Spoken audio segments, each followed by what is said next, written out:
दोस्तों, आज हमारे बीच जो मालेगांव शहर की एक शख्सियत है जिनसे हम आपको मिलाने जा रहे हैं, उस शख्सियत का नाम है याकूब अय्यूबी सर, जिन्होंने मालेगांव शहर में अय्यूबी आलीशान के नाम से एक होटल रेस्टोरेंट शुरू किया और फिर वहाँ से वो ट्रेंड पूरे मालेगांव में शुरू होता गया। और सबसे ख़ास बात कि तिक्का जो मसाला है, तिक्का और तिक्का मसाला, ये ट्रेंड भी शुरू करने वाले हमारे याकूब अय्यूबी सर हैं। तो आज जानते हैं उनकी ज़िंदगी के बारे में, उनके हालात के बारे में कि वो यहाँ तक पहुँचने के लिए उन्होंने कितनी मेहनत की है और क्या क्या जतन किए हैं। आइए सुनते हैं उन्हीं की ज़ुबानी। सर, बहुत बहुत शुक्रिया आपका हमारे शो कॉफ़ी विद खान में आने के लिए। और हमारी ख्वाहिश थी कि एक बार शहर के नौजवानों को ये पता चले कि हमारे शहर में अय्यूबी आलीशान रेस्टोरेंट का जो एक सिलसिला शुरू हुआ था वो कैसे शुरू हुआ। तो सर, हम सबसे पहले आपके बचपन के बारे में जानेंगे कि बचपन के हालात कैसे थे, वालिदैन के बारे में, कौन सी स्कूल से आपने तालीम हासिल की। बचपन मेरा इंतहाई गुर्बत में गुज़रा। मैंने पहली और दूसरी जमात इस्लामाबाद में हमारा जो एक स्कूल था, स्कूल नंबर 2, अच्छा, वहाँ वहाँ से मैंने तालीम हासिल की। उसके बाद अंगू सेठ की मस्जिद में उसके बाजू में एक स्कूल था, प्राइमरी स्कूल। मैंने वहाँ से तीसरी जमात कामयाब की। अच्छा, उसके बाद वापस फिर इस्लामाबाद में चौथी जमात के लिए मैं गया। मुझे याद है कि दूसरी जमात में हमारे नक्शब मसूद साहब के वालिद समी जनाब पढ़ाया करते थे और हम पर जो सख्ती किया करते थे वो आज तक के याद है। उसके बाद तीसरी जमात में हमें जौहर चौक के मोहसिन जनाब मिले थे। बहुत मोहब्बत करने वाले थे, बहुत बच्चों से प्यार करते थे। उसके बाद चौथी जमात में हमें अब्दुल करीम जनाब चूड़ी वाले मिले। उस ज़माने में वो भी बहुत लगन से, बहुत मेहनत से हमें पढ़ाया करते थे। स्कूल से आने के बाद चूँकि मेरे वालिदैन, मेरे वालिद जो हैं वो लू मज़दूर थे, वालदा चरखा भरा करती थी। स्कूल से आने के बाद सिर्फ एक अदद चड्डी और बनियान में ही मैं रहा करता था। बहुत महदूद आमदनी थी और हमारा ख़ानदान बड़ा था। मेरी ये दिली ख्वाहिश थी उस ज़माने से ही कि मैं एटीटी हाई स्कूल में तालीम हासिल करूँगा। अच्छा, उस वक्त शहर में 1-2 ही हाई स्कूल थे। चुनांचे मैं 5वीं जमात के लिए एटीटी हाई स्कूल में दाखिल हुआ। मेरा कद बहुत छोटा था और मुझे याद है कि जब मैं स्कूल से आता था तो मेरी वालदा घर पर मेरे लिए रोती रहती थी। अच्छा, मैं पूछता था कि अम्मी तुम क्यों रो रही हो, तो वो जवाब देती थी कि मेरा बेटा इतना छोटा है कि दुआई रोड से होते हुए कैसे स्कूल जाता होगा और कैसे स्कूल से वापस आता होगा। बहरहाल मैं एटीटी हाई स्कूल में मैंने दाखिला लिया और अल्हम्दुलिल्लाह 11वीं जमात, उस ज़माने में मैट्रिक कहलाती थी। अच्छा, 11वीं जमात तक के मैंने वहीं तालीम हासिल की। और ये मेरी खुशनसीबी है, खुशबख्ती है कि ज़्यादातर टीचर्स का मैं पसंदीदा शागिर्द था। अच्छा, बहुत सारे टीचर्स आज भी मुझको याद हैं जिन्होंने मुझे पढ़ाया है। उनकी पढ़ाई मैं आज भी नहीं भूलता हूँ। यूपी के याकूब खान सर थे, ज़बरदस्त उर्दू और इंग्लिश के टीचर थे। अच्छा, यूपी के हमारे एहतेशाम खान साहब थे। इंग्लिश पढ़ाने का जो मुझको मेरा जो मन हुआ वो मैंने एहतेशाम खान को देख के अपना मन बनाया। अच्छा, वो क्लास में आते थे, पहले ग्रामर के सवालात करते थे और इस तरह आहिस्ता आहिस्ता इंग्लिश ग्रामर जो है मेरा बहुत मजबूत हो गया। और कहना चाहिए कि उसी की ये बुनियाद है कि मैंने 10वीं जमात के बच्चों के लिए इंग्लिश ग्रामर फोकस की एक किताब भी तसनीफ़ की थी। अच्छा, अच्छा, तो ये एहतेशाम खान साहब की ही तालीम का असर था कि मैं यहाँ तक के पहुँचा हूँ। इसके अलावा हमारे इंग्लिश के 2 टीचर और थे। जनता मेडिकल के अब्दुल अजीज़ अंसारी सर। अच्छा, उनका एक जुमला आज भी मुझको याद है कि जब तुम्हारी इंग्लिश इतनी अच्छी हो जाए कि मुनकर नकीर जब कब्र में सवाल करने के लिए आए और जब आपसे वो अरबी में सवाल करें तो आप मुनकर नकीर को कहिए कि प्लीज से इन इंग्लिश। ये हम बच्चों को वो हौसला देते थे। बिल्कुल बिल्कुल। उसके बाद 7वीं जमात में हमें याकूब अंसारी सर मिले। वो भी ज़बरदस्त इंग्लिश के टीचर थे। उनका एक काम साल भर रहता था।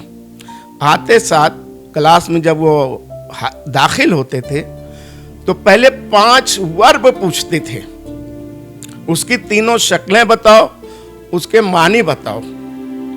उनकी पढ़ाई का मेरे ऊपर यह असर हुआ कि जब मैं तहजीब हाई स्कूल में बतौर मौल्लिम अपनी खिदमत अंजाम देने लगा तो मैंने वर्ब की एक लिस्ट बनाई और 5वीं, 6वीं, 7वीं और 8वीं के बच्चों को हर साल वो लिस्ट देता था। तकरीबन 100 से ज़ायद उसमें वर्ब्स थे। अच्छा। और बच्चों को कहता था ये वर्ब्स याद करो और इसका मुकाबला होगा। और इस तरह हर क्लास वाइज मुकाबला होता था और बच्चों को मैं अपनी तरफ से इनामात देता था। इस तरह 8वीं में पहुंचने तक के बच्चों को 150 से 200 वर्ब्स मानी और 3 शक्लों के साथ याद हो जाया करते थे। ये मेरे अपने टीचर्स की पढ़ाई का असर है। और एक चीज़ ये, क्योंकि मेरे वालिद लोग मजदूर थे तो स्कूल की जब छुट्टी हो जाती थी तो मैं अपने वालिद के साथ हाथ बटाने के लिए, उनकी मदद करने के लिए उनके कारखाने में चला जाया करता था। अच्छा। और उनके साथ में लूम चलाया करता था। मेरा कद इतना छोटा था कि जो हत्ता होता है पावर लूम का, उस पर मेरा हाथ जो है वो वहाँ तक पहुँचता नहीं था। तो मेरे वालिद ने मेरे लिए एक स्टूल बना दिया। अच्छा। और उस स्टूल पर खड़े होकर मैं वो हत्ता जो है वो पकड़ा करता था। और इस तरह मैं जब 11वीं पास हो गया हूँ तो मैंने अपने वालिद से कहा, मेरी वालदा बहुत खुश हुई थी। अच्छा, माशाअल्लाह। हमारे पूरे ननियाल और ददियाल में मैं पहला लड़का था जिसने एसएससी किया था। ननियाल में भी और ददियाल में भी।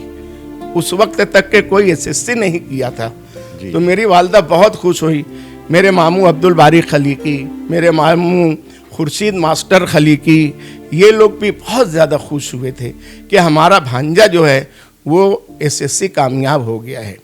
अब जब मैं एसएससी कामयाब हो गया हूँ तो मेरे वालिद ने कहा कि बेटा चलो अब स्कूल छोड़ दो, अब लूम चलाओ, मेरे जैसा तुम भी लूम चलाओ।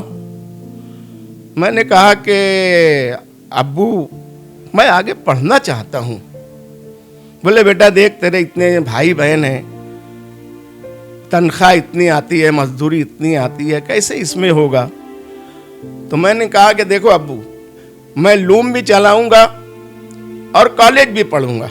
आपको मेरे ख्याल से ऐसा लगता नहीं कि कुछ खेलने का, घूमने फिरने का मौका मिला हो, जैसे बचपन में आवारागर्दी करते हैं बच्चे, इस तरह तो कोई मौका मिला ही नहीं होगा सर आपको? कभी मुझे खेल कूद का मौका ही नहीं मिला। आज भी मैं क्रिकेट नहीं खेल सकता हूँ, कबड्डी नहीं खेल सकता हूँ, कुछ नहीं, क्योंकि मैं स्कूल से जब प्राइमरी में था, जब आता था तो अपने वालिद के कारखाने में चला जाया करता था। और या पढ़ाई या काम, बस इसके अलावा कोई बात नहीं। अच्छा। ये 1973 की बात है। अच्छा। उस जमाने में सुबह 8:30 से 10:30 बजे तक लोड शेडिंग हुआ करती थी। वो लोड शेडिंग जो है वो मेरे लिए रहमत साबित हुई। अच्छा। मैंने मेरे वालिद से कहा कि देखो 8:30 से 10:30 बजे तक तो पावर बंद रहती है, मेरी कॉलेज की 11 बजे छुट्टी होगी, मैं दौड़ते भागते आऊँगा। उस ज़माने में एक आदमी एक ही सिंगल लूम चलाया करता था। अच्छा। रंगीन रहता था। उस ज़माने में सफ़ेद नहीं था। तो इस तरह मैं 11 बजे से शाम में 6 बजे तक पावर लूम चलाया करता था, मजदूरी किया करता था और सुबह कॉलेज भी जाया करता था। मैंने मेरे साथियों को देखा कि इम्तिहान के ज़माने में वो घर पर पढ़ाई कर रहे हैं, अब मैं क्या करूं, मेरे पास पढ़ाई का वक्त नहीं है। तो मैं अपने स्कूल की किताबें जो है वो लूम पर ले जाता था और जैसे लोग नावल वगैरह पढ़ा करते थे, ऐसे ही मैं इम्तिहान की तैयारी जो है, यानी कॉलेज में जब मैं चला गया, लूम चलाते हुए मैं तैयारी किया करता था। और अल्हम्दुलिल्लाह पहले साल को पीडी कहा जाता है, पीडी, FY, SY, TY, इस तरह पूरा 4 साल मैंने कॉलेज में लूम चलाकर पढ़ा। और इस तरह मैं इंग्लिश सब्जेक्ट से, इंग्लिश लिटरेचर से मैं ग्रेजुएट हो गया। कौन से कॉलेज से? सिटी कॉलेज में मैंने दाखिला लिया। और एक बहुत अहम चीज़ आज भी मुझे याद है, तो उस ज़माने में जो भी दाखिला फीस थी कॉलेज की 20-25 रुपया रही होगी, वो मेरे पास नहीं थी। अच्छा। Hafeez sir, principal Abdul Hafeez Ansari sir के पास मैं गया। मैंने कहा कि सर मेरे वालिद लोग मजदूर हैं, मेरे पास पैसा नहीं है, मैं कैसे दाखिला लूँ? उन्होंने कहा कि बेटा तुम्हारे पास 10 रुपया है, जाओ तुम्हारे अब्बू को बोलो 10 रुपया दे दो और 10 रुपया भरकर नॉमिनल एडमिशन ले लो। हफीज़ अंसारी सर का मेरे ऊपर बहुत बड़ा एहसान है कि 10 रुपये में उन्होंने मुझे कॉलेज में एडमिशन दिलाया। डॉक्टर मुस्तफ़ा खान सर, जो कि मेरे ही अपने पड़ोसी थे, मेरे महल्ले ही में मोतीपुरा में रहा करते थे, अभी बाकायद हयात हैं, अल्लाह उन्हें सेहत अता फरमाए। वो भी इंग्लिश के ज़बरदस्त। अमानुल्लाह खान सर भी उसी दौरान? अमानुल्लाह खान सर उसी दौरान पीडी में पॉलिटिक्स से लिया करते थे। अच्छा। और उनका जो पढ़ाने का अंदाज था, उस अंदाज को मैंने अपने स्कूल में उसे इख्तियार फॉलो किया, मतलब फॉलो किया मैंने उसे। बहुत ज़बरदस्त उनकी टीचिंग थी, उनकी पढ़ाई का अंदाज था। इस तरह मैं ग्रेजुएट हो गया। अब ये हुआ कि सर्विस करना है जी, उसके लिए बीएड कंपलसरी है। बीएड का क्या किया जाए? अल्लाह की ये गैबी मदद थी कि वहाँ पर भी मेरा एडमिशन जो है गवर्नमेंट कोटे में हो गया। अच्छा। यानी फीस मुझको वहाँ नहीं भरना पड़ी। तो उस दौर में सर परसेंटेज क्या आता था आपका जब एग्जाम्स वगैरह? उस जमाने में 50, 52, 60% जो है ये बहुत हाईएस्ट रहा करता था। अच्छा। 50% अगर कोई लेकर कामयाब हो जाए तो उसका बहुत ज़्यादा उसका यानी हौसला अफजाई होती थी, इज़्ज़त अफजाई की जाती थी कि मेरा बेटा जो है वो 50% से कामयाब हुआ है। मैं खुद एसएससी जो है वो 52% से कामयाब हुआ था। तो उस ज़माने में ये 52% जो है वो बहुत ज़्यादा होता। आज हमारे पढ़ाए हुए बच्चे जिनको हम पढ़ा रहे हैं वो 10वीं में 90% लेकर आते हैं, लेकिन तब का परसेंट और आज के परसेंट जो है उसमें बहुत ज़्यादा फ़र्क है। तो मैं बीएड में एडमिशन ले लिया। अच्छा। क्योंकि पढ़ाने के लिए। कौन से कॉलेज में किया? ये भाई गांव में एक कॉलेज था, एमएसजी वालों की संस्था थी। अच्छा। और वहाँ पर मेरा एडमिशन हो गया और सुबह 7, 7:30 बजे का कॉलेज रहा करता था। अब बीएड में मेहनत बहुत ज़्यादा होती है, काम बहुत ज़्यादा होता है, लेसन तैयार करना है, लेसन लेने के लिए दूसरे स्कूलों में जाना है। तो मैंने वालिद से कहा कि देखिए ऐसा मसला आ गया है, तो अब मैं ज़रा सलूम से थोड़ा सा दूर रहूँगा। एक मरतबा मैं अगर बीएड कर लेता हूँ तो टीचर बन जाऊँगा और इस तरह आमदनी अपने घर की जो है वो शुरू हो जाएगी। मेरे वालिद ने कैसे एडजस्ट किया इसका तो मुझको इल्म नहीं है, लेकिन बहरहाल भाई गांव हम लोग जाया करते थे। उस ज़माने में ना रिक्शा था, ना 2 व्हीलर गाड़ियाँ थी, ना और कुछ था। साइकिल से हम लोग जाया करते थे। सुबह 7:30 बजे की बेल हुआ करती थी। गर्मी, बारिश, सर्दी, कुछ भी हो, हर मौसम में सुबह 7:30 बजे हमको हाजिर होना पड़ता था। तो और जाने के लिए कितना वक्त लगता था सर? तकरीबन आधा घंटा, आधा से पौन घंटा लगा करता था। और साइकिल से जाया करते थे और हर पीरियड में वहाँ हाजिरी हुआ करती थी। अच्छा। तो कोई लड़का एक पीरियड छोड़कर भाग भी नहीं सकता था। बीच में मैंने एमए में भी एडमिशन लिया। अच्छा। जब मैं ग्रेजुएट हो गया तो बीएड करने के लिए 1 साल का गैप ज़रूरी है। आप डायरेक्ट जो है बीए के बाद एमए नहीं कर सकते हो। अच्छा अच्छा अच्छा। तो 1 साल जो गैप हो गया था उसमें मैंने एमए इंग्लिश में एडमिशन ले लिया और अल्हम्दुलिल्लाह मेरा इंग्लिश 2nd क्लास में कामयाब हुआ था पहले साल में। लेकिन दूसरा साल मैं इसलिए नहीं कर सका कि मुझको टीचर बनकर काम करके घर पर पैसा देना था। मेरे भाई बहन सब छोटे छोटे थे। तो ये जो एमए का 1 साल था ये भी मेरे लिए बहुत बड़ी नेमत साबित हुई। कॉलेज हमारा दोपहर में 4 बजे का रहा करता था या 3 बजे का रहा करता था, तो मैं रात भर लूम चलाया करता था। अच्छा। सुबह 6-7 बजे तक के लूम चलाया करता था, उसके बाद आकर सोता था और दोपहर में सोकर उठता था और उसके बाद कॉलेज जाता था। अगर सुबह की कॉलेज रही होती तो मैं एमए नहीं करने पाता। सही बात। तो वो मेरे लिए एक बहुत बड़ी नेमत की बात थी। तो इस तरह एमए के बाद, एमए का 1 साल मुकम्मल हो गया, उसके बाद मैं उसको छोड़कर बीएड में चला गया और मैंने बीएड में एडमिशन ले लिया और इस तरह मैं बीएड हो गया। अब मसला ये था कि सर्विस नौकरी कहाँ मिलेगी। अच्छा। तो हमारे एक शनासा हैं अब्दुल खालिक फारकलीद, जो सऊदी कौंसलेट में थे, उनका अंजुमन खैरुल इस्लाम के सेक्रेटरी मोहम्मद अली मिट्ठा से उनके ताल्लुकात बहुत अच्छे थे। अच्छा। तो उन्होंने मोहम्मद अली मिट्ठा साहब से बात की, बेचारे बड़े नेक दिल इंसान थे, अल्लाह उनकी मग़फ़िरत करे। उन्होंने कहा कि जाओ बच्चे को बुला लो। अब्दुल खालिक फारकलीद जो है, उन्होंने मुझसे कोई तरीके से कांटेक्ट किया, उस वक्त फ़ोन वगैरह नहीं था, और मैं बम्बई मोहम्मद अली मिट्ठा साहब की ऑफिस अंजुमन खैरुल इस्लाम मदनपुरा वहाँ गया। उन्होंने मेरा इंटरव्यू लिया और कहा कि बेटे जिस दिन रिज़ल्ट लगेगा, रिज़ल्ट लेकर कोकन में एक मकाम है गोरेगांव, वहाँ चले आना। अच्छा। अब कोकन तो हम कभी गए नहीं, बहरहाल लोगों से मैंने मालूमात ली, बस वगैरह की मालूमात ली, और जिस दिन रिज़ल्ट लगा है उसके दूसरे रोज़ मैं रिज़ल्ट लिया और कोकन में जो गोरेगांव इलाका है, मान गांव के करीब है, अच्छा, वहाँ पर मैं सर्विस के लिए चला गया और 1 साल मैंने वहाँ सर्विस की। उसके बाद वहाँ भी इंग्लिश ही, उर्दू, हाँ, वहाँ भी मेरा 8वीं 9वीं 10वीं तीनों क्लास में इंग्लिश ही मैं लिया करता था। मैंने वहाँ 1 साल अपनी खिदमत अंजाम दी। बच्चों में मैं इतना घुल मिल गया था कि आज भी बच्चों के लेटर आते हैं मेरे पास। अच्छा। और आज भी कई बच्चों के फ़ोन नंबर हैं, फ़ोन से कांटेक्ट होता है।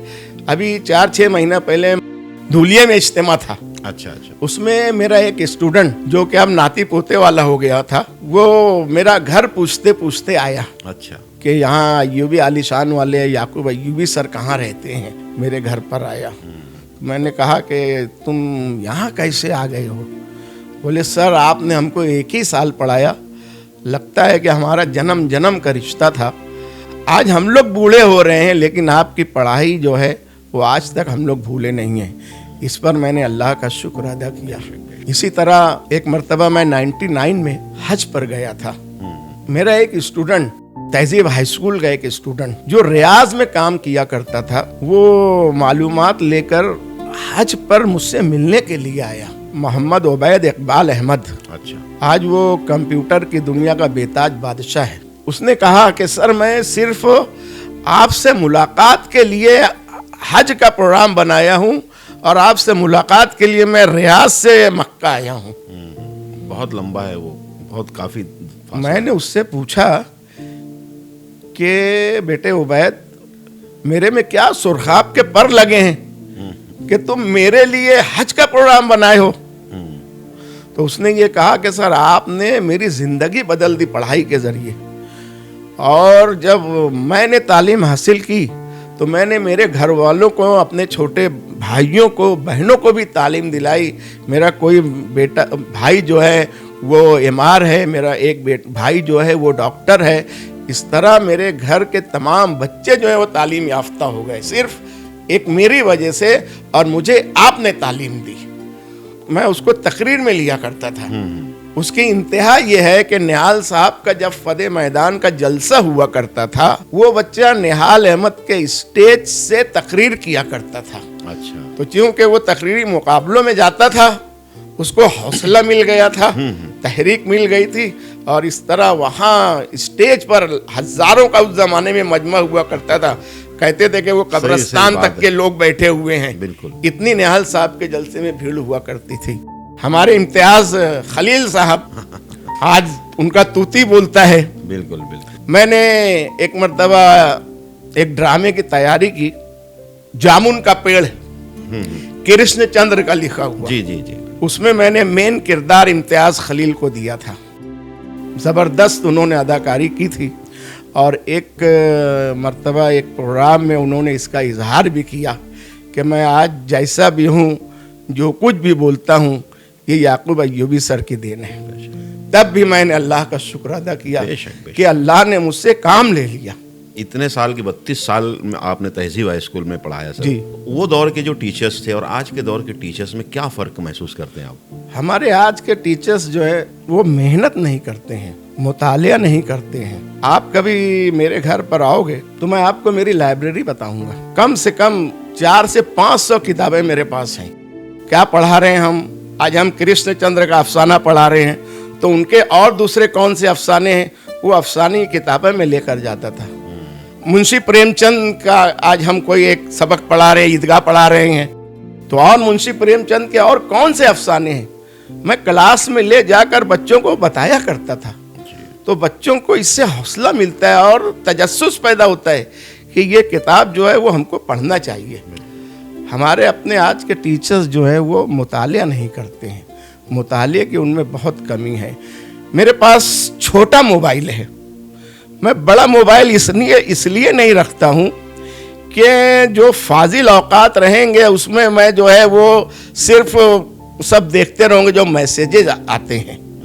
उन मैसेजेस को देखने से मेरा ख्याल है कि इल्म में इजाफा नहीं होता है। अगर वही आधा घंटा हम कोई किताब पढ़ लें तो हमारे इल्म में इजाफा होगा।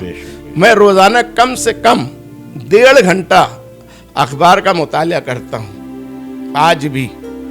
तो बहुत ढेर सारी मालूमात जो है हमको अखबार से मिलती है। क्लास में हमारे टीचर्स जो है वो मोबाइल इस्तेमाल करते हैं। जब मुझे एक पोस्ट मिली तहजीब हाई स्कूल में, जब मैं सुपरवाइज़र हुआ तो हेडमास्टर की मदद से मैंने पाबंदी लगा दी, क्लास में कोई मोबाइल लेकर नहीं जाएगा। आप स्टाफ रूम में अपने लॉकर में मोबाइल रखिए, अगर किसी का फ़ोन आया है तो मिस कॉल हो जाएगा, आप वापस आकर देख लीजिए। फाजिल औकात में वो सिर्फ मोबाइल से खेलते हैं, जबकि उनको फाजिल औकात में मुतालिया करना चाहिए। हमारे एक साथी थे, स्टाफ मेंबर थे, खालिद फैजी सर। अच्छा। उनका 1 मिनट जो है वो ज़ाय नहीं होता था। क्लास में अगर कोई पीरियड खाली है, हम लोग अगर गपशप में लगे हुए हैं तो उनके हाथ में किताब रहा करती थी। ये कल के टीचर्स और आज के टीचर्स में फ़र्क है। उस दौर का कोई ऐसा किस्सा जिसे याद करके आप आज भी उदास हो जाते हो? मैं 7वीं जमात में था और उस ज़माने में 7वीं जमात में जो सोशल साइंस में टॉप किया करता था तो उसको उस ज़माने में हर महीना साल भर के लिए कुछ 2 या 3 रुपया स्कॉलरशिप मिला करती थी। अच्छा। क्योंकि मैं हर साल पहले नंबर से कामयाब होता था। प्राइमरी में भी मैं अव्वल नंबर से कामयाब रहा हूँ, हाई स्कूल में भी 7वीं जमात में अव्वल नंबर से कामयाब किया था। तो मुझको बहुत उम्मीद थी कि सोशल में मैं टॉप करूँगा और ये जो 1, 2, 3 रुपया मुझको मिलेगा ये मेरे घर पर बहुत काम आएगा। लेकिन 1 या 2 मार्क्स की वजह से मैं पीछे रह गया, जिसका मुझको एक ज़माने तक के अफसोस रहा। मेरा मकसद ये था कि वो पैसा जो आएगा तो वो मैं कहीं ना कहीं पर ज़रूरत दूंगा। के काम आएगा। जी। अब आते हैं टॉपिक पर सर कि अय्यूबी आलीशान की बुनियाद जो पड़ी शहर में, तो ये पढ़ाते वक्त जब आप तहजीब में पढ़ाया करते हो उसी दौरान में आपने सोचा था? नहीं, मैं जब बाहर से वापस आया हूँ कोकन से, जी जी जी, और वापस आने का भी एक बहुत दिलचस्प वाकया है। मैं बाहर कोकन से मालेगांव कैसे आ गया हूँ। अच्छा। मेरी वालदा जो है वो मुझसे मिलने के लिए आई कोकन। अच्छा। और कोकन जो है पूरा रास्ता जो है वो पहाड़ी रास्ता है, बहुत खतरनाक घाट है सब। मेरी वालदा भी पहली मर्तबा कोकन आ रही थी, तो जब वो सब घाट देखी हैं तो वो खूब रोने लगी, खूब जोर जोर से रोने लगी। क्या मेरा बेटा कैसे जाता होगा? हाँ, यही चीज। तो पूछा बाजू वाले ने कि माँ जी आप क्यों रो रही हो? तो बताने लगे कि मेरा बेटा जो है वो वहाँ पर नौकरी करता है टीचिंग की।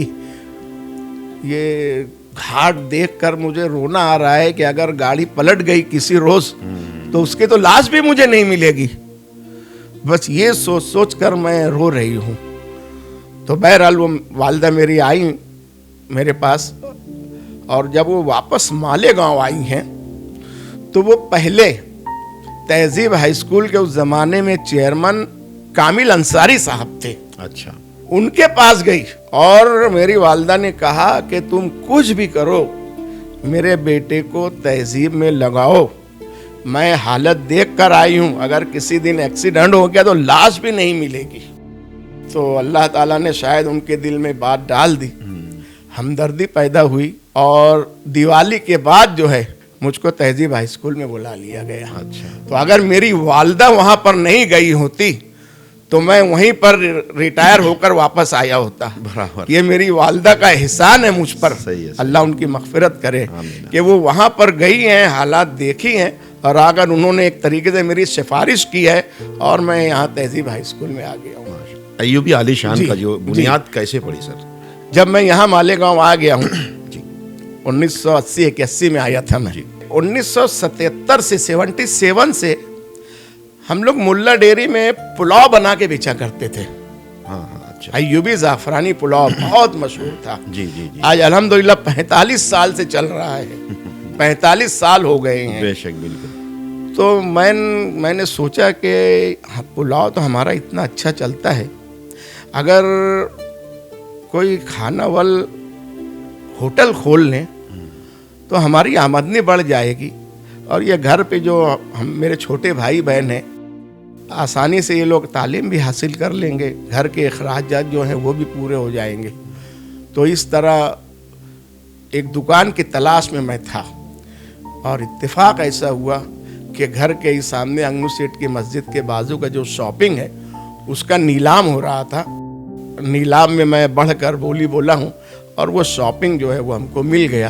तो मस्जिद के बाजू मस्जिद के बाजू में फिलहाल आज जहाँ पर अय्यूबी आलीशान है। इसमें एक चीज़ ये कि ये शौक मेरे अंदर कहाँ से पैदा हुआ। हाँ, वही चीज़, ये अहम चीज़ है जी। क्योंकि मेरे वालिद अपने दोस्तों की पार्टी के लिए घर पर कुछ सालन वगैरह बनाया करते थे, तो मैं उनको देखता था कि ये कैसे बना रहे हैं। कभी 8-15 दिन, महीने में एक मर्तबा। मेरे वालिद के 2-3 साथी जो है बड़े अमीर थे।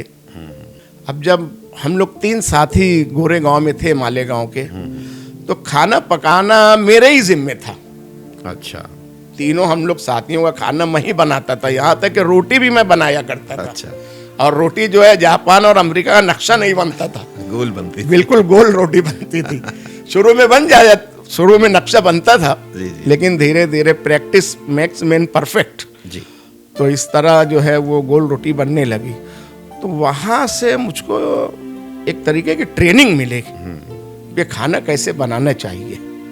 ये खाना हम रोज़ तीनों वक्त बना ही रहे हैं। तो जब यहाँ पर अय्यूबी आलीशान जगह जो है हम लोग ले लिए हैं, तो मैंने मेरे वालिद से कहा कि यहाँ पर खानावल शुरू करना है। मेरे वालिद ने कहा कि बेटा, झुबरपट्टी का इलाका है, क्या चलेगा, क्या चलेगा। बोला देखो कोशिश करते हैं, कोशिश करना अपना काम है। तो इत्तेफाक ऐसा हुआ कि एक हफ्ता हम लोग उसको चलाए। हफ्ते का 250 या 300 रुपया मुनाफा मिला था। अच्छा। वो 250-300 रुपया बहुत होता होगा उस जमाने में। बेशक, बेशक। मैंने कहा कि अब्बा से कि ये 200-250-300 रुपया है, कल ये 3000 भी हो जाएगा, बिल्कुल। चल करने दो, मुझको करने दो। तो इस तरह स्कूल से आने के बाद, उस ज़माने में स्कूल सुबह 9 बजे से शाम में 5 बजे तक रहा करती थी। 5 बजे स्कूल से आने के बाद घर पर मेरी बीवी, उसने मेरा बहुत साथ दिया है। कच्चा माल जो है मेरी बीवी बनाया किया करती थी, जबकि वो भी डीएड थी। अच्छा। लेकिन घर के हालात की वजह से मैंने उसको सर्विस नहीं करने दी, वरना आज भी वो पेंशन याफ्ता रहती, पेंशन लेते रहते। बिल्कुल। मेरे भाई बहन छोटे थे। मैंने सोचा कि अगर ये भी सर्विस पर चली गई, मैं भी सर्विस पर चला जाऊं, तो मेरे भाई बहनों को देखेगा कौन। तो मैंने उसको सर्विस नहीं करने दी। और जब थोड़ा सा धंधा और शुरू हो गया, अच्छा रनिंग में आने लगा, तो फिर मेरी एक आपा है, आमना आपा, जो एरम में पढ़ाया करती थी। सुबह नाश्ते का कीमा वगैरह जो है वो तैयार करके सुबह की शिफ्ट के लिए स्कूल जाया करती थी। उन्होंने भी बहुत ज़बरदस्त साथ दिया है। अब रात में मैं 10 बजे हट जाया करता था। वजह उसकी ये है कि कल मुझको क्या पढ़ाना है, उसकी स्टडी करना है। जी जी जी। तो मेरा एक भाई यूनुस था, वो मुझको 10 बजे छुट्टी दे दिया करता था और मैं फिर 10 बजे के बाद जाकर कल क्या पढ़ाना है उसकी स्टडी करता था, तैयारी करता था। इस तरह आहिस्ता आहिस्ता जो है वो दिन कटते गए। फिर ये चिकन टिक्का जो है सर, ये फार्मूला कैसे दिमाग में आया और ये कैसे शुरुआत हुई इसकी? इसमें मेरे एक मोहसिन हैं, रसूलपुरे में रहते हैं, वकील सेठ। अच्छा। मैं हमेशा उनका एहसान मानता हूँ। जब आज भी वो मिलते हैं मैं उनको बोलता हूँ कि यार तुम मेरे मोहसिन हो।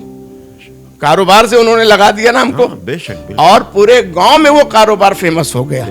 तो उनको कितनी दुआएं, सवाब मिल रहा होगा उनको। बेशक। नेकी की बुनियाद जो डालता है उसको सवाब मिलता है। सवाब जारिया की तरह से। सवाब जारिया है ये। आज कितने लोग रोजी रोटी कमा रहे उस चीज। तो उन्होंने कहा कि सर मैं चिकन टिक्का कहीं खाया था, देखो उसको उसके बनाने का तरीका ये है। तो उन्होंने मुझको चिकन टिक्का बनाकर बताया। उस जमाने में कोई एक हॉट पॉट टाइप कोई एक चीज थी, अब वो तो दिखती नहीं है। अच्छा। वो स्टू पर रखते हैं और स्टू की आंच से जो है वो टिक्का भून जाता है। ओके। तो उन्होंने अपने हाथ से मसाला लगाया, मुझको भून कर दिया और कहा कि ये चिकन टिक्का है, इसको तुम शुरू करो। तो इस तरह मैंने फिर वो चिकन टिक्का जो है शुरू किया। अब जब ये जो मसाला था जो हम लगाते हैं जी। मेरा भाई यूनुस उसने कहा कि अपन इस मसाले को लोगों के लिए भी दे सकते हैं। लोग जो हैं घर लेकर जाएंगे, घर पे भी और तैयार करेंगे। तो मेरा वो जो भाई है उसने वो उसको तैयार किया और आज भी वही मेरा जो भाई है वही मसाला बनाता है। और अल्हम्दुलिल्लाह आज शहर में चिकन टिक्के का एक नाम है, टिक्के मसाले का एक नाम है। दूसरी जगह लोग 10-12 रुपये का टिक्का मसाला बेचते हैं, हमारे यहाँ आज 25 रुपये का है। उसके बाद भी रोज़ सैकड़ों लोग जो हैं वो हमारा मसाला इस्तेमाल करते हैं और मुतमईन होते हैं। मैं ये बोलता हूँ कि if satisfied tell others, if not tell us. बिल्कुल। अगर आप हमारे इस मसाले से मुतमईन हो दूसरों को बताओ, नहीं हो तो हमको बोलो यार तुम्हारा मसाला अच्छा नहीं है। आज दूसरे जो शहर में मसाले वाले हैं 10-10 रुपये का मसाला बेचते हैं, 8-8 रुपये का मसाला बेचते हैं। हमारे यहाँ पर 20 और 25 रुपये का मसाला बिकता है। उसकी एक क्वालिटी है, क्वालिटी से हमने किसी भी डिश में कोई समझौता नहीं किया। अब चूंकि मुझको कुछ दूसरे डिशेस तो आते ही नहीं थे, मैंने होटल शुरू कर दिया। बीएड में हमने पढ़ा था लर्निंग बाय डूइंग, करते हुए कुछ सीखना, ये बीएड में था। तो वहाँ करते हुए हमने बहुत कुछ सीखा। आप आए, आपने कहा कि देखो ये डिश जो है वो ऐसे बनाते हैं, आप बनाओ। मैंने कहा कि यार मुझको आता नहीं है, तो कस्टमर ने मुझको सिखाया। अच्छा जी, मैं एक मिसाल देता हूँ। हमारे यहाँ पर चिकन फोरबाग बहुत मोस्ट लाइकली डिश है। अच्छा। मरहूम खलील सेठ के फर्जंद रफ़ी सेठ खाने के बहुत शौकीन थे, बहुत शौकीन थे। उन्होंने एक मर्तबा मुझसे कहा कि मास्टर साहब तुमको फोरबाग बनाना आता है? मैं यार मैं तो पहली बार नाम सुन रहा हूँ। तो जहाँ मैं फ्राई करता था वहाँ पर वो मेरे बाजू में खड़े हुए, अच्छा, करोड़पति आदमी, करोड़पति, बेशक बेशक, वो मेरे बाजू में खड़े हुए और मुझको बताए कि अब ये डालो, अब ये डालो, पूरा डायरेक्शन दे रहे हैं। पूरा डायरेक्शन उन्होंने दी। उससे पहले वो घर से पकाकर मुझको खिलाए।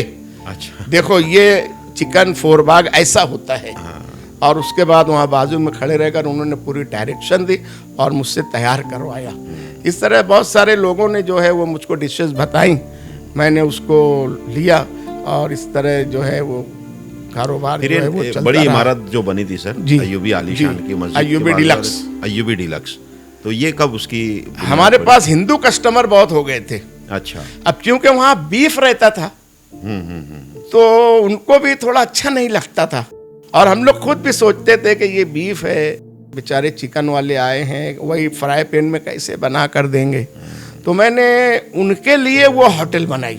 अच्छा। वो नो बीफ डिपार्टमेंट है और अल्हम्दुलिल्लाह आज 90% कस्टमर हमारे जो है नॉन मुस्लिम है। बिल्कुल, इसमें कोई शक। कैंप, सटाना रोड, संगमेश्वर, यहाँ तक के बाहर से भी बाहर से लोग आते हैं, औरंगाबाद, चांदौड़, नासिक, सब जो है वो वहाँ पर आते हैं। हिंदू नॉन मुस्लिम कस्टमर हमारे पास बहुत ज़्यादा है और क्योंकि मैंने उन्हीं के लिए बनाई थी इसलिए मेरा वो जो प्रोग्राम था वो कामयाब हो गया। बिल्कुल। और वहाँ भी हम लोग मैंने कहा क्वालिटी से हम लोग कोई समझौता नहीं करते हैं। क्वालिटी की वजह से ही वो 10 दुकानें छोड़कर और हिंदू एरिया से यहाँ मुस्लिम एरिया में वो आते हैं। इतने ख़राब हालात में भी कभी उनको डर नहीं लगता है। बिल्कुल, बहुत अहम चीज़ है। बेशक। गांधी मार्केट अपना है। हाँ जी। कितने गैर मुस्लिम गुंजान इलाके में कितने खवातीन आती हैं, गैर मुस्लिम वहाँ पर बच्चों के साथ, फैमिली के साथ कपड़े खरीदने के लिए। ये बहुत अच्छा है कि माशाल्लाह हमारे शहर में ये सब चीज़ें, ये चीज़ नहीं है। लोग अफवाहें फैलाते रहते हैं। वो बहरहाल जो नफरत की दुकान नहीं है, मोहब्बत की दुकान है। मोहब्बत की दुकान है। कोकन से जब आप वापस आने के बाद तहजीब हाई स्कूल में आपने सर्विस शुरू की, तो वालिदैन का क्या रिएक्शन था उस वक्त? बहुत ज़्यादा खुश थे वो। ना मेरे ददियाल में किसी को ये जॉब मिला, ना मेरे ननियाल में किसी को जॉब मिला। हाँ, मेरे मामू जो हैं खुर्शीद अकबर खलीकी, वो टीचर थे, लेकिन जो नए बच्चे जो थे नहीं, उसमें कोई टीचर नहीं बनने पाया था। आज अल्हम्दुलिल्लाह मेरी ननियाल में भी बहुत सारे टीचर्स हैं, ददियाल में भी हैं। मेरी वालदा तो जो है वो फूले नहीं समा रही थी। अच्छा। वालदा का कोई ऐसा किस्सा बताओ ना सर, कि जिस यानी उनकी मोहब्बत, बहुत ज़्यादा मोहब्बत किया करती थी वो मुझसे। कभी मारा भी नहीं होगा मेरे ख्याल से आपको, तो कि गुस्से में कभी मार भी दिया करते थे? हाँ, वो याद नहीं है। अच्छा, अब्बू और वालिद साहब जो थे वो? वालिद साहब कभी हम लोग कुछ हरकत कर देते थे तो सजा देते थे, मारते थे। अच्छा, और स्कूल में भी कभी पिटाई हुई थी आपकी? मैं तो 1 नंबर का बच्चा था स्कूल में। तो सवाल ही नहीं पैदा होता। हाँ, प्राइमरी में जो करीम जनाब थे वो मजाक में आते थे और मुझको यहाँ पर मारते थे। अच्छा, मोहब्बत से मारा करते थे वो। तो सर, जब ये अय्यूबी आलीशान की बुनियाद पड़ गई, फिर दूसरी होटल शुरू हो गई अय्यूबी डिलक्स के नाम से, सब हालात बदलने शुरू हुए। बहन भाई उस वक्त भी साथ ही में रहे होंगे आपके? तो आज भी साथ ही में है या? आज भी हम सब भाई जो है वो साथ में रहते हैं। बहनें तो जो है अल्हम्दुलिल्लाह उनकी शादी हो गई माशाअल्लाह, सब वो अपने अपने घर रहती हैं, लेकिन हम लोग 8 भाई हैं। आज भी अल्हम्दुलिल्लाह हम लोग सब साथ में रहते हैं। 3-4 भाई जो हैं वो होटल में रहते हैं, बकिया भाई जो हैं वो अब लूम संभालते हैं। अच्छा। लूम का कारोबार करते हैं, लेकिन हमारा खाना पकाना सब जो है वो आज भी एक में ही है। तकरीबन 70 से 80 अफराद जो है हमारे घर पर हैं। अभी एक सवाल ये करूँगा सर, यहाँ के अपने मालेगांव शहर के सियासी हालात पर, कि अपने शहर के आजकल के जो सियासतदान हैं, जो भी नौजवान, आप इनको क्या मैसेज देना चाहेंगे? हमारा जो भी मेंबर हो वो काम करने वाला हो। हमारे यहाँ पर जिंदाबाद मुर्दाबाद होता है। अभी देखिए पार्लियामेंट का इलेक्शन हुआ, किसी ने ये मुतालबा नहीं किया हमारी शोभा जी से कि मालेगांव जिले का क्या हुआ। एक जमाने से हर इलेक्शन के मौके पर कहा जाता है कि मालेगांव को जिला बनाया जाएगा, अपने मैनिफेस्टो में लिखते हैं वो। मेरा ख्याल है कि अगर शोभा ताई साहबा के सामने ये बात रखी जाए तो हो सकता है कि अभी 5 साल का अरसा है, तो कुछ अगर वो इसके ऊपर गौर करें तो मालेगांव की जो एक ज़रूरत है, आज ज़िला बनना एक ज़रूरत है, तो वो इंशाअल्लाह मालेगांव जो है वो ज़िला बन सकता है। तो इसके लिए हमारे लीडरान को चाहिए कि जो ऊपर के हमारे रहनुमा है, लीडरान हैं, उनके ऊपर दबाव डालें और मालेगांव को ज़िला डिक्लेयर करने की कोशिश करें। हमारे जो सियासतदान से सर आपके दौर में, जब उनमें आपका सबसे पसंदीदा लीडर कौन था? मैंने निहाल साहब को पसंद किया है, लेकिन काम के मामले में शब्बीर सेठ को मैंने आजमाया है। एक मर्तबा एक बहुत सख्त ऑफिसर आया था और 11 बजे होटल में ताला लगवा दिया करता था। हम लोग बहुत परेशान हुए। तमाम महल्ले के होटल वाले जो हैं वो शब्बीर सेठ के पास गए, जब वो MLC थे शायद। शब्बीर सेठ के पास हम लोग गए, हज ऑफिस जो है पुरानी, उसमें बैठे हुए थे वो। मुझको वो पहचानते थे, मैं दूर से उनका रिश्तेदार लगता हूँ। तो मुझसे पूछने लगे, वो मास्टर कहाँ आए हो? मैंने कहा कि ये हम लोग सब महल्ले के होटल वाले हैं और ऐसा ऐसा प्रॉब्लम है। हमें हमारे जो नए ऑफिसर आए हैं वो 11 बजे बोलते हैं ताला लग जाना चाहिए होटल में। उन्होंने वहीं बैठे बैठे एक जुमला कहा, जाओ कल से नहीं आएगा। अच्छा, ये होता है काम। वरना कुछ लीडरान होते हैं, आप लोग यूनियन बनाओ, ये सब उन्होंने कुछ नहीं कहा। उन्होंने कहा कि जाओ कल से नहीं आएगा, और वाकई दूसरे रोज से फिर वो इंस्पेक्टर जो है वो नहीं आया। और सर, हमारे शहर के नौजवानों को क्या मैसेज देना चाहेंगे कि जिंदगी में आगे बढ़ने के लिए क्या चीज़ ज़रूरी है? हमारे नौजवान जो है वो मजहब से करीब आए। जब वो मजहब से करीब आएंगे तो मजहब उनको बताएगा कि एक अच्छे समाज के लिए, एक अच्छे माशरे के लिए हमको करना क्या है। मजहब हमको तालीम क्या देता है? इंसानियत की तालीम देता है। हमारे नौजवान या गैर मुस्लिम भी जब वो मजहब के करीब आएंगे देखिए, गैर मुस्लिम से अगर जरा सी ठोकर लग जाए तो वो इस तरह करता है, इसका मतलब कि वो हमसे माफी मांगता है। हमारा अपना मजहब और हमारी किताब जो है वो किताब हिदायत है, जिंदगी के हर शोबे में हमारी वो रहनुमाई करती है। तो ऐसे ही हमारे ये नौजवानों की तमाम बुराइयां जो हैं वो खत्म हो सकती हैं। और सर, अगर कोई नौजवान जैसे रेस्टोरेंट के फील्ड में कुछ करना चाहता है, ऐसे नौजवानों को क्या मशवरा देंगे? 2 बच्चे जो है वो 12वीं पास मेरे होटल पर आए थे। अच्छा। उन्होंने कहा कि सर हम लोग ये कोर्स करना चाहते हैं, क्योंकि लोगों को मालूम है कि मेरा एक लड़का जो है उसने ये कोर्स किया है, 12वीं के बाद 4 साल का course, hotel management and catering course. Okay. तो मेरा एक बच्चा जो है वो कैटरिंग में ग्रेजुएट है। तो अखबार के ज़रिए और किसी ज़रिए लोगों को इल्म होता है। तो 2 बच्चे आए थे और उन्होंने कहा था कि हम लोग ये कोर्स करना चाहते हैं। तो मैंने उनकी रहनुमाई की, खुद मेरे लड़के ने रहनुमाई की, और जब वो लड़का ग्रेजुएट हो गया है तो वो मुझसे मिलने के लिए आया था। अच्छा। और आज वो कहीं किसी बाहर होटल में काम कर रहा है। अच्छा अच्छा अच्छा। हमारे बहुत सारे बच्चे जो सऊदी वगैरह में जाते हैं होटल में काम करने के लिए, तो वो लोग मुझसे बोलते हैं कि सारे एक्सपीरियंस सर्टिफिकेट दे दो। अच्छा अच्छा। तो मैं उनको एक्सपीरियंस सर्टिफिकेट दे देता हूँ कि वो काम तो आएगा वहाँ पर, वहाँ काम आ जाएगा उनको। बिल्कुल बिल्कुल। स्कूल में भी मैं हमारे बच्चों की रहनुमाई किया करता था। अच्छा। Work experience. जी जी। वो मुझको 8वीं 9वीं में मिला करता था। तो मैं उस पीरियड में बच्चों को बताया करता था पुलाव कैसे बनाना है, बिरयानी कैसे बनाना है, ये आइटम कैसे बनाना है। अच्छा अच्छा अच्छा। तो मैंने उस पीरियड का हक अदा किया है। बेशक बेशक। उस पीरियड का मकसद यही है कि बच्चों के अंदर कोई हुनर आए, कोई स्किल आए। बिल्कुल। तो मैंने बच्चों को उस पीरियड के जरिए वो स्किल जो है, वो हुनर जो है वो कुकिंग का मतलब उनको जितना भी आपको पता था वो बताया। वो हेडमास्टर साहब खास तौर से शायद मुझको वो पीरियड देते रहे होंगे इसीलिए। और इसाक खिजर साहब, इसाक अंसारी साहब हमारे हेडमास्टर थे। बहुत ज़बरदस्त एहसान है उनका मेरे ऊपर। अच्छा। उन्होंने मेरी बहुत रहनुमाई की है टीचिंग फील्ड में। आज जो कुछ थोड़ा बहुत मैं बोल लेता हूँ, बच्चों के लिए जो तकारीर लिख लेता हूँ, जी जी जी, सब जो है उन्हीं की तरबियत का नतीजा है। तो सर, तहजीब हाई स्कूल में कितने साल खिदमत अंजाम दी आपने? मैं तहजीब हाई स्कूल में 1981 में आया हूँ। अच्छा। और उसके बाद 2013 में रिटायर हुआ हूँ। इस तरह तकरीबन 32 साल का एक बड़ा अरसा जो है मैंने तहजीब हाई स्कूल में गुजारा। और अल्हम्दुलिल्लाह इस 32 बरसों में कभी हेडमास्टर ने मुझको फजीयत नहीं किया, कभी लेट मैं स्कूल में आया नहीं। 3 मरतबा मुझको बेस्ट टीचर का अवार्ड मिला है। एक मरतबा हैदराबाद की कोई एक एकेडमी है, वहाँ से मुझको बेस्ट टीचर का अवार्ड मिला। किसी स्कूल की अंजुमन जो है वो किसी अपने टीचर को अवार्ड नहीं देती है, लेकिन अंजुमन तहज़ीबुल अखलाक के ज़िम्मेदारों ने मुझे आइडियल टीचर का अवार्ड दिया। इसी तरह लायंस क्लब ऑफ मालेगांव जी, इसने भी मुझे बेस्ट टीचर का अवार्ड दिया है। 32 साल के मतलब खिदमत में सर, कोई ऐसा स्टूडेंट है जो जिसको देखकर आपको बड़ी खुशी होती है कि यार मेरा स्टूडेंट है? मैंने अभी कहा ना आपसे उबैद के बारे में। उबैद, और एक टीचर है father of computer engineer, Jamur high school के हसन फारूकी सर का लड़का परवेज अख्तर। अच्छा। वो मालेगांव का पहला कंप्यूटर इंजीनियर है।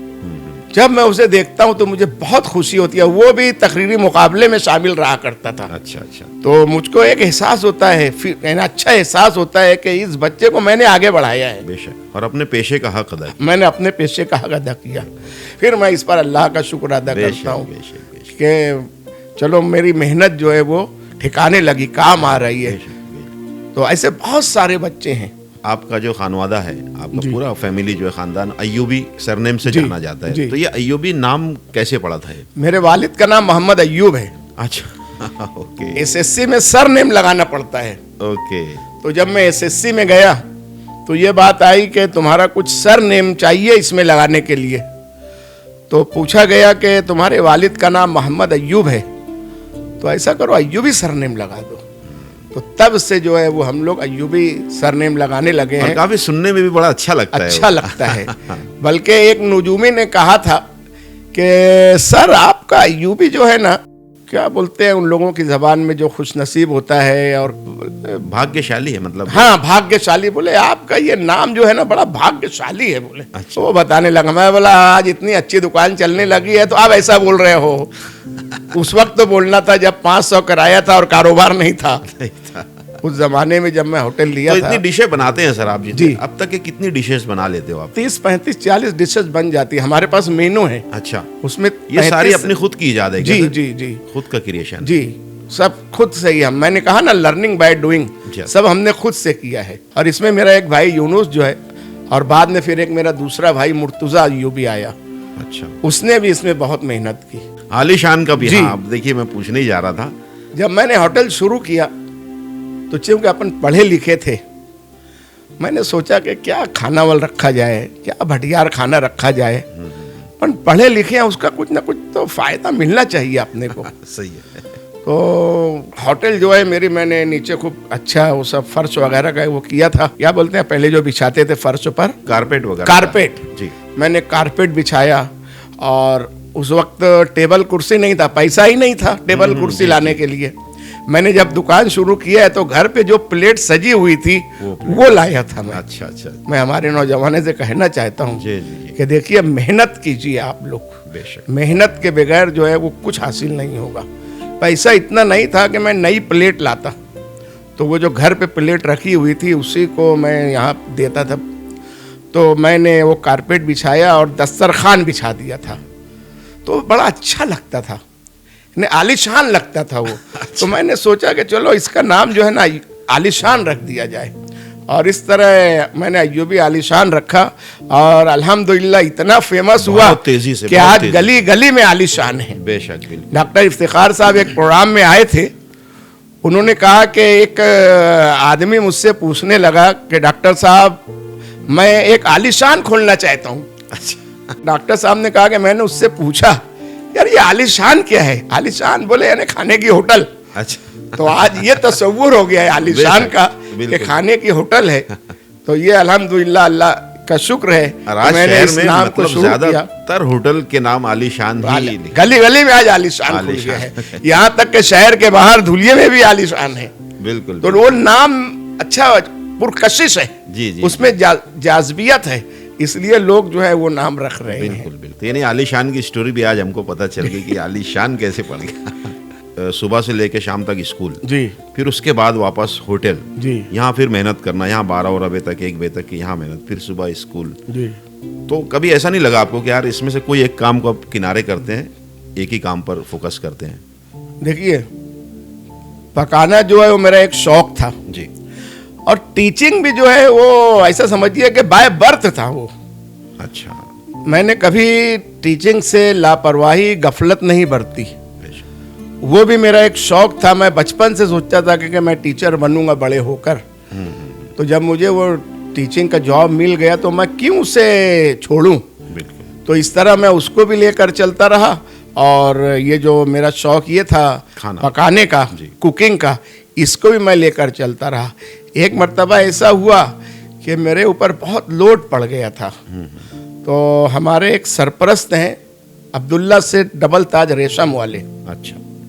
मैंने उनसे कहा था कि चाचा बहुत लोड पड़ रहा है, मैं स्कूल छोड़ दूं क्या?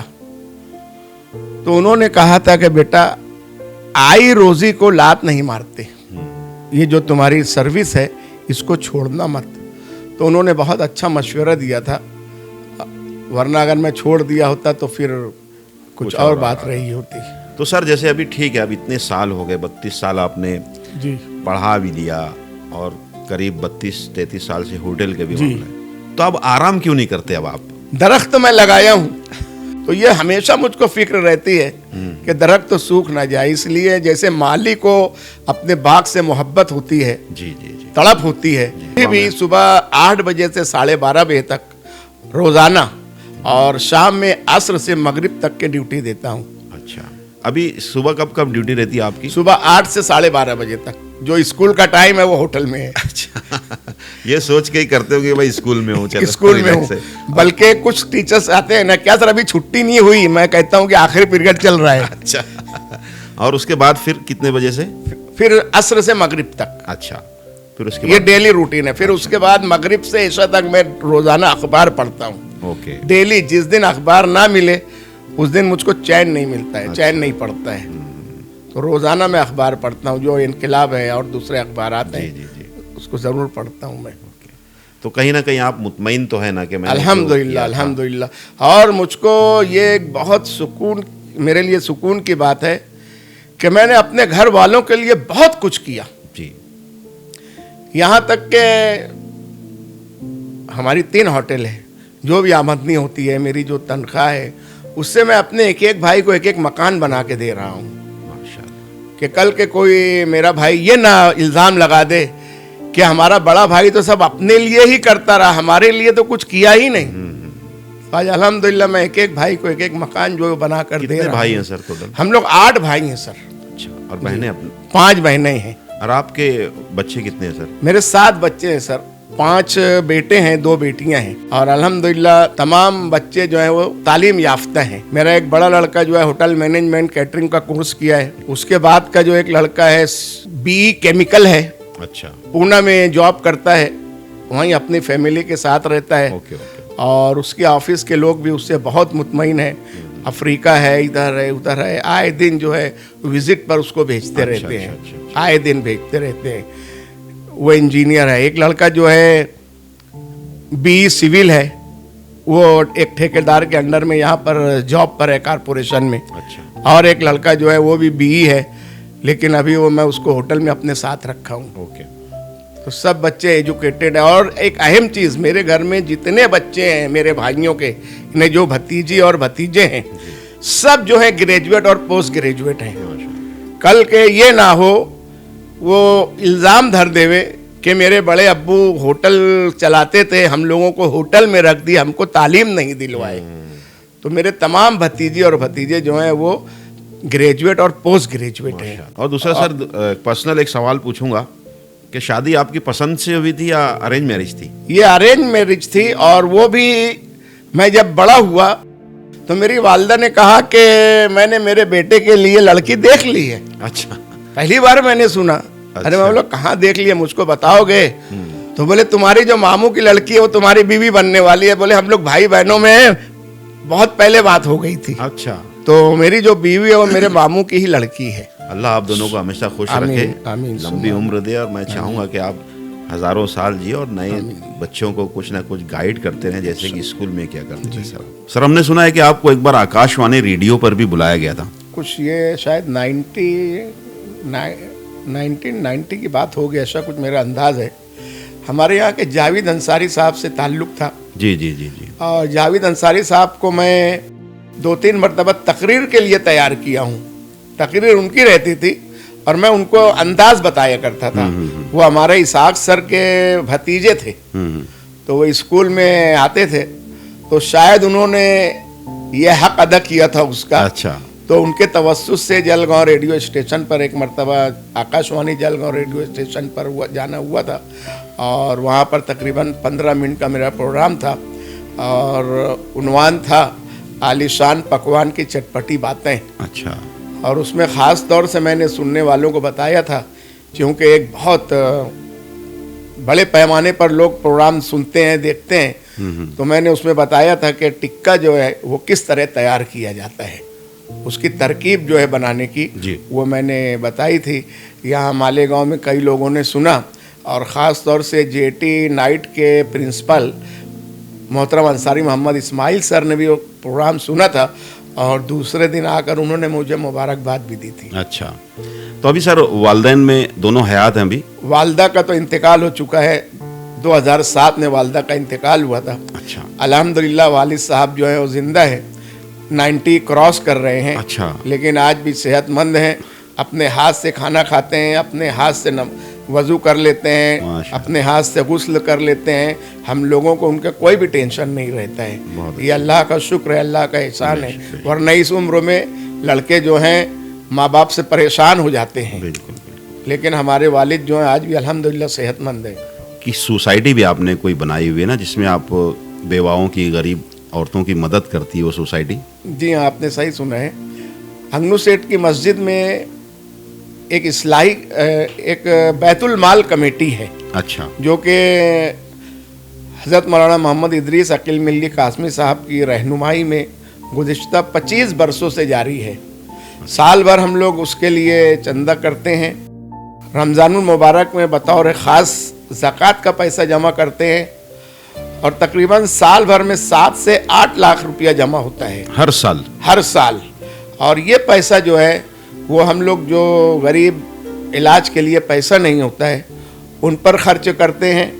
महल्ले में और आसपास तकरीबन 200 बेवाएँ हैं। हर साल रमज़ानुल मुबारक से पहले हम उन लोगों में 500-700 रुपया तकसीम करते हैं एक एक बेवा को, ताकि जिस तरह रमज़ान में दूसरे लोग जो हैं सहरी अफ्तारी करते हैं इसी तरह ये बेवाएँ जो हैं वो भी महरूम ना रहें। इसके अलावा कुछ कारोबार करने के लिए भी हम लोग रकम देते हैं। इससे पहले कई मरतबा हमने दिया है और अल्हम्दुलिल्लाह कुछ ऐसे लोग भी हैं जो अब ज़कात, जो पहले ज़कात लेते थे आज वो ज़कात देने वाले बन गए हैं।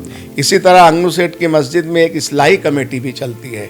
हमारे अपने माशरे में मियाँ बीवी के ताल्लुकात से झगड़े बहुत होते हैं, माँ बाप के ताल्लुक से झगड़े होते हैं, तो इस्लाही कमेटी जो है वो उनको मिलाने का काम करती है। और मैं बताऊं कि हमने बेवाओं को जो बेवाओं को कर्ज़ देते हैं उसमें अहम चीज़ ये है कि उनके बच्चे जो हैं बड़े हो गए हैं, अब वो अपनी बेवा वालदा का ख्याल नहीं रखते हैं, बस अपनी बीवी के साथ रहते हैं, अपने बच्चों के साथ रहते हैं, माँ का ध्यान नहीं देते हैं। ये सोचकर हम लोग जो है वो बेवाओं की मदद करते हैं। इस तरह तकरीबन 7 से 8 लाख रुपया जो है वो सालाना खर्च होता है। अरे ये 25 साल से चल रहा है। ये 25 साल से ये सिलसिला अल्हम्दुलिल्लाह चल रहा है। और एक बात, जमीयतुल उलमा की जो लीगल सेल है जी, उसमें हम लोग बैतुल माल से हर साल 50,000 रुपया चंदा देते हैं। उसकी वजह यह है कि लीगल सेल जो है वो मुस्लिम कौम और मुस्लिम बच्चों के लिए आज ज़बरदस्त काम कर रही है। वरना कल हमारे इन नौजवानों को जो गिरफ्तार होते थे उनका कोई केस नहीं लेता था, लेकिन आज जब ये जमीयतुल उलमा लीगल सेल बनी है तो आज अल्हम्दुलिल्लाह केस लड़ा जाता है और उनको बाइज्जत रिहा करवाया जाता है। तो हर साल हम लोग जो है वो 50,000 रुपया उनको देते हैं। इसके अलावा अगर शहर में कोई नागहानी आफत आ गई, कहीं आग लग गई, अभी कब्रिस्तान के पीछे आग लगी थी, उस वक्त वहाँ हमने 25,000 रुपया दिया था बैतुल माल से ही। अच्छा। तो इस तरह बैतुल माल में सबका हिस्सा भी लग जाता है। कुछ बरस पहले मौसम नदी में तुगयानी आ गई थी, नदी के किनारे रहने वाले जो है शाम में उनके घर खाने को नहीं था, हमने 8-10 पहली खाना उसी में से बनाकर उन लोगों में तकसीम भी किया था। इस तरह ये छोटा मोटा समाजी काम जो है वो भी हम लोग कर लेते हैं। अल्लाह ताला हमसे ये काम भी ले लेता है। बहरहाल सर, बहुत बहुत शुक्रिया हमारे शो में आने के लिए और मुझे उम्मीद है कि आपकी बातों से हमारे नौजवान ज़रूर कुछ ना कुछ सबक लेंगे और ज़िंदगी में आगे बढ़ने की कोशिश करेंगे। तो दोस्तों, आज के लिए बस इतना ही। अगली वीडियो में फिर मिलते हैं किसी और सी शख्सियत के साथ। तब तक के लिए अपने भाई अकरम खान को इजाज़त दीजिए। Good bye.